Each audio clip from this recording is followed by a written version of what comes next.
We're going to be covering in this video The Rise of the Tomb Raider, The Watcher 3.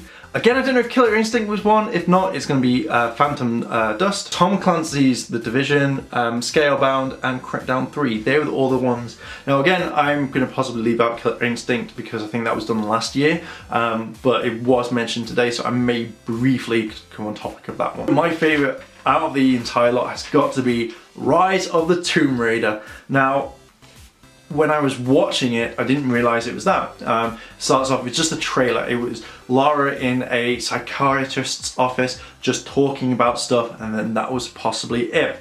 And he talks about how people with have gone through a lot become that person. You know, they find the real person they are pushed to, and then they become that person.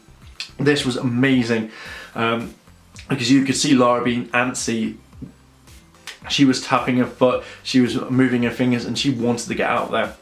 And it showed some of the, possibly the new stuff, or it may have shown little brief clips of the previous game. But she wanted to get out there, she wanted to go Tomb Raidering. And The Rise of the Tomb Raider, I loved Tomb Raider, the original, I've loved all the Tomb Raider games. My favourite has got to be Tomb Raider 2, then it follows the new stuff, the one that came out a few years ago, and then just this blew my mind. I cannot wait. I'm a bit gutted that if I don't have a PlayStation 1 by that time, that I won't be able to play it straight away, but I know that this is possibly one of the games that sold it for me with all the other games, but this is the main one that I would just go out and be like, I am getting an Xbox One just for this game. So yeah, I was absolutely like blown away with this. I loved it. I will continue to support the franchise, and definitely there'll be a walkthrough for this entire whole series when it comes out. But Rise of the Tomb Raider, I was excited about it. I like the way that they kept the bow and arrow in this thing, and I just wrote "fuck yes" on the paper. I was like, yes, I want this game.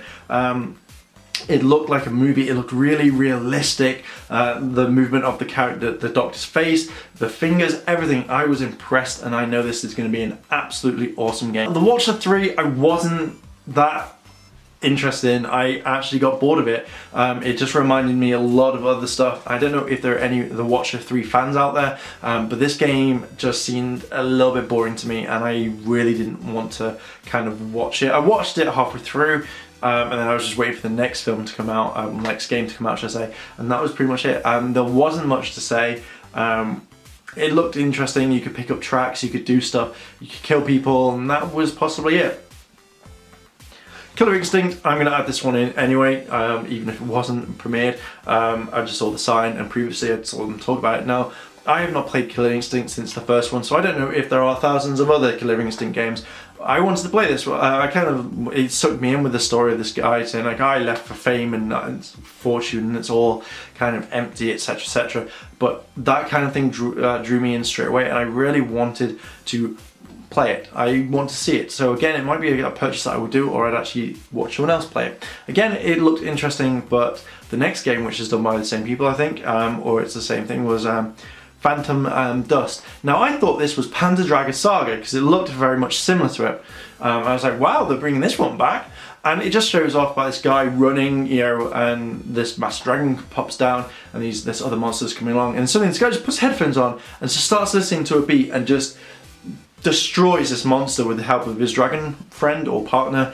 And one thing that caught my eye was this guy was able to touch this bad guy and actually have his skin, or be able to manipulate his skin to be exactly the same. And this was thinking, wow, as soon as he was jumping up, firing arrows, hitting with his sword, this is what stood out for me the most. And I was like, wow, this is actually quite interesting.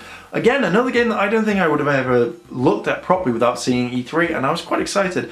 I liked the way it was, and then at the end you had this like Hydra monster, so it was kind of Hail Hydra, or this thing coming down with next, and he was like, let's go for this one, and they flew into it and battled it, and it looked absolutely amazing. This one, which was Tom Clancy's The Division. Now again, it's really weird because with Call of Duty Advanced Warfare, and then this, I was not expecting amazing stuff. Now, I am a huge Iron Man fan. I love the interface with Iron Man, with Jarvis, with his home computer network, even with S.H.I.E.L.D. And this game pretty much mimics it. The way it was when, you know, the character, they showed like a gameplay of the first footage, and he was like saying, okay, well, you know, bring up a map, and the whole map was literally what they would do in, say, Iron Man. when it had text coming up, when information, when this guy went up to the transportation system and saw a train, he literally just brought up everything and saw pictures or computer references of what people were doing or what people were saying before they died or whatnot, before this virus. And then when he didn't want it, he just brought his hand down or he just moved on and it just dropped. And I thought this was amazing. I loved what they did with it. And this one, I was like, wow, just wow. I was just like, wow, I love this. When they were talking through the characters, it didn't feel like it was like an AI. Now I've noticed with some games when they do this sort of thing, it's like, hey, you gotta get to the mission, hey, you gotta do that. They actually were having a conversation and it felt like it wasn't an AI playing, or the computer, it felt like it was real people actually playing this game. And you know, it's like, you've got to go over here, you know, hey, you know, take down this person. Hey, I'm going to change my skills. You need to change yours to this so we can match, or we can do something different. And this is what kind of definitely caught my eye so much. And I was really impressed. And the last part when saying like, welcome to my base, when they had like the computer interaction with everything and all the details, I was like sold. I will buy this game. Even if I don't have an Xbox One, I will buy this game and I will wait until I have one to play it, but I want it. Even if it comes with special DLC. Tom Clancy, you've now got Iron Man armor, or you've got the voice of Jarvis. And I was like, I am having that in the games right now. So Crackdown 3 was the last one in the list of games, and this looked pretty decent. They didn't show gameplay, they showed an intro. And again, they're turning around and appealing to my side with all this high-tech Iron Man type of effects. And it just seems very unique, the way of this bad guy turning around and saying like, you can't get into my base if you try and attack me with bullets. I have the shield up and I will just retaliate. So these guys had to turn around and use something different where it would just go around constantly blowing stuff up. And I thought, wow, I'm quite impressed with this one. Again, not a lot of gameplay footage in it, actually none at all, but just mainly just an intro. And it was something that I've not really played the other Crackdown games, so I don't know if this is going to be any good or if it's just appealing to my stuff to be like, hey guys, check out the awesome Iron Man type of effects. So I couldn't really talk too much about it.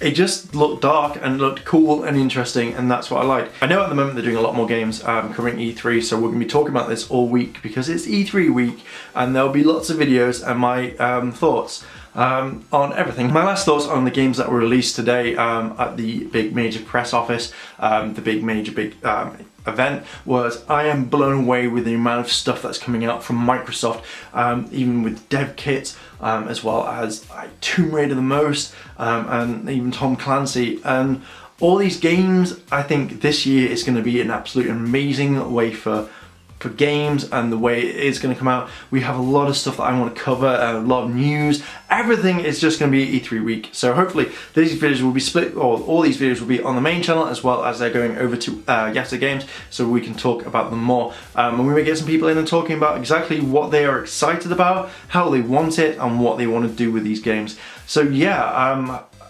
I'm blown away with everything they've done. I think it's an amazing games that they're bringing out. I'm, as I say, very excited for Tomb Raider, for all of that out of the lot. There we go, guys. We've talked about the main games that are coming out. That was in the E3 press conference that they just did. So hopefully now we can get some good games coming out this year. So yeah, so out of the lot that we've talked about, which one are you most excited for? If you've liked this video, like, favorite, comment, and subscribe. Check out the last playlist that we've done. And again, this is E3 week on both Airlim and Yatta Games. So anyway, guys, I will see you in a bit.